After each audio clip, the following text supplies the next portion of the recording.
Jonathan really he's one of those fighters too. This next legislator that I'm going to get to introduce is easy for me to introduce. We, over the last couple of years, have become pretty close friends, and I've seen him when he's working and when he's not working, and he's real. And he's one of the reasons I got involved in government is getting to know people like him. Was encouraging to know that there are some good guys and gals that are in the fight that understand what this is all about. And he gets it. He loves the Lord. He's a Christian first, and he represents the 5th District, and used to represent me, but we, in redistricting, we lost him and picked up David. But just a great guy. He is what he appears to be, and just a good friend. Y'all welcome State Representative Brian Hughes up here, please.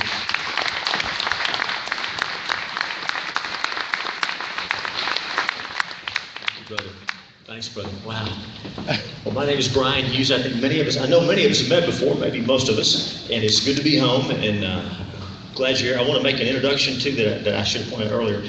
We heard from Hannah on behalf of Mr. Watts running for Land Commissioner. Glad he's here. We also have a representative of another statewide office seeker, and many of us here, most of us here, are familiar with a solid conservative member of the House. Then he went to the Senate, and he's now our conservative candidate for Attorney General, Ken Paxton. We're big fans of Ken Paxton. Tom Taylor from Tyler. Y'all may remember Tom from his days with the Tyler paper. He's here. He's running Ken's campaign for East Texas. Tom, would you come up? David asked me to ask you to come up and just say a word. Welcome, Tom Taylor, on behalf of Ken Paxton. Well, it's a pleasure for me to be here. I did work at the Tyler paper. My dad was editor-in-chief of the Tyler paper and worked there for 65 years, Everett Taylor. And some of you might have read his stuff over the years if you were around that way. But I spent the last 21 years in Christian education. And so it is exciting to me to see what God is doing through our state leaders and through our local leaders. And it's a pleasure to be here to support David and so many of these guys that I'm getting to know. Ken was my roommate in college for 3 years, and as a freshman in college, Ken led me to Christ. And that was the beginning of our friendship. And I've told him every year since that if you ever run for anything that I can help you, you better call me first, because it is very easy for me to stand up and support Ken. He had the convictions as a freshman in college that he still has today. His first research paper was about pro-life. And I remember talking to him about it, and he was a little nervous about turning it in, not sure what kind of grade that teacher was going to give him, even at Baylor, but it went pretty well. But it is easy for me to support Ken as Attorney General. As you know, there are going to be quite a few things that office is going to have to defend. That our state legislature has supported in the last few years. Our rights as a state, and so many of those things that we stand for. So I just appreciate just all the support that you give, not only to David, but all of these guys who are there fighting this battle, and it's an encouragement to hear from them. So I appreciate it. Thank you.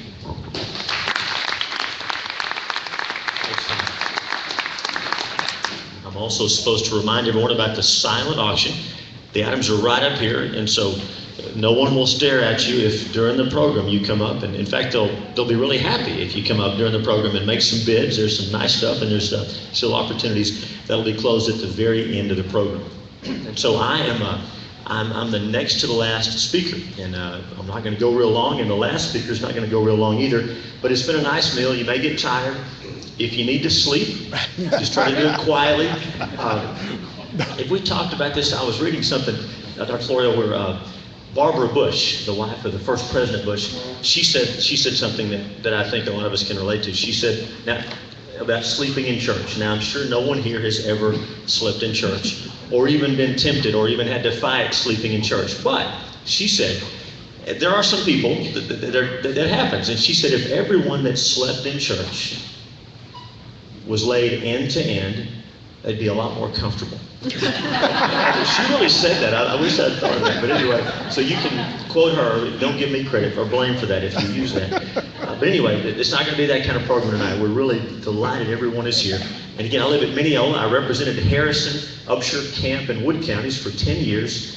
And now my district is shifted, and I get to represent Titus, Morris, Camp, Wood, Smith, and Range counties. So a little bit back to the west. But it's my joy to work with David Simpson in the legislature. And so I'm here just to say a couple of words about him, the work he does, and then to bring him up to speak to you guys. The main message I have for each one here, I have 2 words for each one here, and that is, I should say those words are, thank you. Thank you for being here. There are other places you could have been tonight, other places you could be putting your resources and your time and your good name. So thank you for being here to support David. We thank you. It's a big deal, and I'm proud to do it, and we're glad Jonathan came here all the way. And I made it from Austin with my boots on, but I'm delighted that Jonathan came, and even without his, where's Jonathan? There he is over there. And so a couple of folks offered him shoes, but he wanted you to know how much trouble he meant to be here. So, and that's the truth. He really doesn't have any shoes. We looked. So you know David, you know about the work he does. Many of us can be in the legislature for a long time, and you can't really tell if it mattered we were there. We hear this phrase, how many of us hear the phrase, or we use the phrase, I want to make a difference, making a difference, right? Well, what difference has David Simpson made in the legislature in the time he's been there? I could give you a long list. I'm going to give you a couple of very tangible things. You may have heard David talk about this, and those of us who have visited the Capitol know what I'm talking about. Don Garner, who's a regular down there. So normally we start in the morning on the floor at 10 a.m., or we're supposed to start at 10 a.m. And when you're a freshman, you know, it's time to get on the floor, and so you're scurrying up to the House floor, and you run past all these senior members who are just taking their time and they're visiting because they know there's no rush. Even though it says we're starting at 10 o'clock, we don't start at 10 o'clock. 10:15, 10:20, 10:45. We finally get started, but you know what? Even if we start at 10:45, the journal says we started at 10 o'clock. And that's not really right, but that's what it does. And we take a break for lunch, we're supposed to come back at 2, we may come back at 3, but it's going to say, if you look in the journal, it's going to say we came back at 2. And we've always just accepted that. That's just the way we do things. Well, David Simpson got to Austin and he said, that's not acceptable. If we say we're going to start at 10 o'clock, we should start at 10 o'clock. And more importantly, if we start at 10:15, the record should say we started at 10:15, not 10 o'clock. Now, how many of us know, in addition to being the right thing to do and keeping the rules, how many of us know that when you start on time, it sets the tone for the day? It helps you get your business. You know what I'm talking about? It helps you get your business done. Well, you'll be pleased to know that, again, during David's first session, it was just like always. We came in at, supposed to be at 10, we started at 10:30, 10:55. But because David respectfully and firmly raised this issue with the speaker, with other members, you know, starting last session, we actually started at 10 o'clock. We started on time. That hasn't happened in a century. And I'm not kidding. You can check this out. Now, the Senate is another matter, but in the House, we start on time, and the journal reflects when we actually started because of David.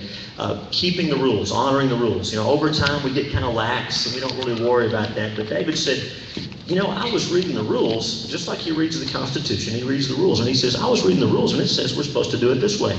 And, you know, we started doing it this way because of David. And those of us who were there longer than him are ashamed we didn't raise the issue, but we're glad he did. A lot of things we could say about him. That's just one of the small, tangible ways. You know, we talk a lot about reaching across the aisle and about compromise. Our friend Dietrich and I were talking about this, working with folks across the aisle, finding common ground. And so many times, folks that are conservative or folks that are liberal, they don't like the idea of compromise because it sounds like I'm watering down my views or my positions. But David has proven how that's really supposed to work. And let me give you one example. How many of us remember during David's first session, he got into a sort of a disagreement with a very powerful member of the House. This lady chaired one of the most powerful committees. And the committee she chaired was the one that all of the other members' bills had to go through. So as a result, she got whatever she wanted because, you know, if you crossed her, you might be nervous about your bills making it all the way to the floor. Now, and so the folks were really afraid to cross her, but she was doing something that was in David's view, violated the rules. It was bad policy, but it was happening and no one would lift a finger. Well, David did. He famously took a stand, 2 or 3 times took a stand and stopped this bill from moving forward until it did it the right way. And so sometimes the media in Austin made a big deal of this fight between David Simpson and this powerful chairman. But you know what David did?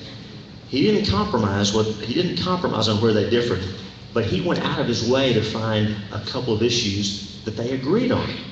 And he went to her and said, Madam Chair, can we work together on this bill? Can we sign this bill together and work on it? And so on other bills like human trafficking or bills to save taxes or to help small investors, David and this powerful chairman whom he had famously disagreed with, they actually worked together to pass legislation. And that didn't get near as much press. But if you talk to her today, she'll tell you David Simpson is one of her favorite people in the legislature. And actually, most of us say David Simpson's one of our favorite people in the legislature. He's proven that you can take a stand, you can be firm without compromising your values, and you can get things done. It really is about relationships. Jonathan made a good point. We measure our success. Let me just ask you guys, is it okay with you guys if we stop bad bills when they're coming through the legislature? That's okay, right? You don't want us down there just passing bills for the sake of passing bills. Is that right, Brother Perkins? Is that okay with you? We can stop the bad stuff, right? David is a leader in doing that, and at the same time passing bills, important bills to help our district, help Upshur County, Gregg County, and we're thankful for him for a lot of ways. Other examples I could give you, but he proved something, because before David got there, and even in his first term, many people said, well, you know, he's just too principled. I know that doesn't sound like an insult, it sounds like a compliment, but some folks in Austin said, oh, he's just too principled. You can't get anything done, you got to be pragmatic. Well, David proved you can be principled and be firm and still be strong and get the work done and accomplish what needs to accomplish. And so folks on the left and the right respect him. I want to tell you, everybody in Austin knows who David Simpson is. He's not your average second-term rep. He's really a joy to